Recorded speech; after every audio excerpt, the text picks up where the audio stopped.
On how they tried to stop me from using ATM. But I have been continually putting up videos of how money keep coming up missing out of my account.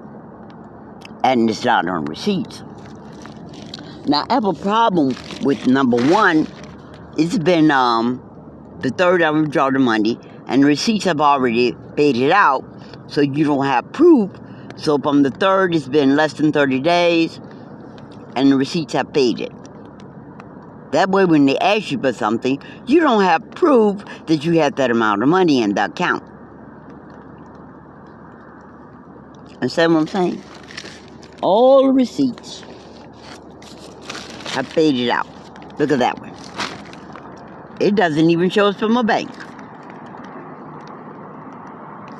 It's paid it. So, you won't have proof that you had that money. But when I tried to call, they put me on hold. They never answered the phone, but they answered today.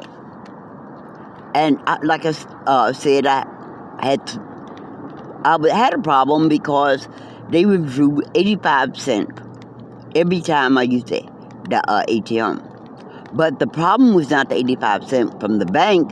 The bank charges $3 every time I make a withdrawal.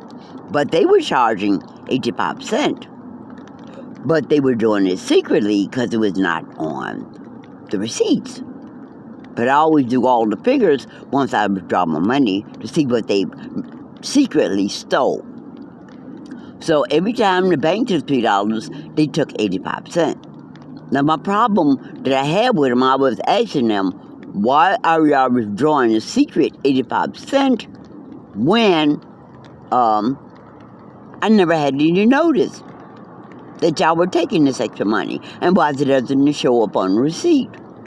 They have lied and lied. He came up with all the excuses. Tell me, well, the first two withdrawal, we take 75 cents. But still, why isn't the people getting notice that they're taking this extra money? So, when I called the animated service, like I said, I had $3.65 remaining. Now, it has a zero balance. Zero. So I asked him, why do I now show a zero balance?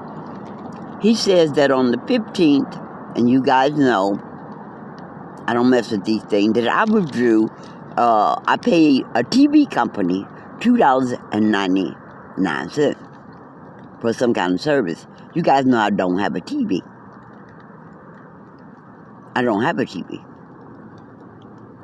So he said my balance shows that I have 94 cents. But the automated service said zero. So,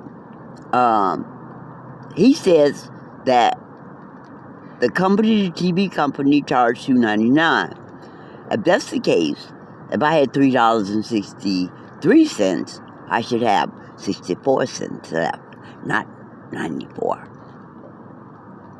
Point number 3. When I first applied for my Social Security, and it still says, I'm not sure now, that if you withdraw from ATMs at certain banks, they're not supposed to charge you that $3 fee on your Social Security, that withdrawal fee. They're not supposed to charge you. Again, it says like the bank with the star, the Sears, whatever companies, the banks display these symbols, they're not supposed to charge you. No bank has ever not charged me. No bank, no matter what the symbols, have ever not charged me. He tells me, well, the ATM will charge you, but if you go inside the bank, they won't charge you. They know that all the banks are shut down, in-person banks, because of the fake pandemic. You understand what I'm saying? But those cards can read, those ATM can read those card accounts. They know that this is a card from Social Security. They're not supposed to take that fee. So still, there's no excuse. Because they can program them ATMs or what cards not to withdraw that money from. There's no excuse, but that be no matter how many times I've used this card, this ATM service, I've had it for since 2013. No matter what bank I go to, inside or out, they charge me a fee. So they're lying again. Now, again, I asked for a telephone number, email address, or the address to the court.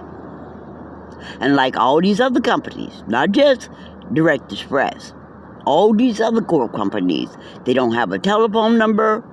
Even the telephone companies, they don't have a telephone number or email address. All they have is a post office box. And you can't serve a subpoena to a post office box. So, all these banks have absconded. Don't want you to contact them. They all have post office boxes. No email addresses, no telephone numbers. And I'll say it again. You can't serve a subpoena to a post office box. Thank you guys. I love you.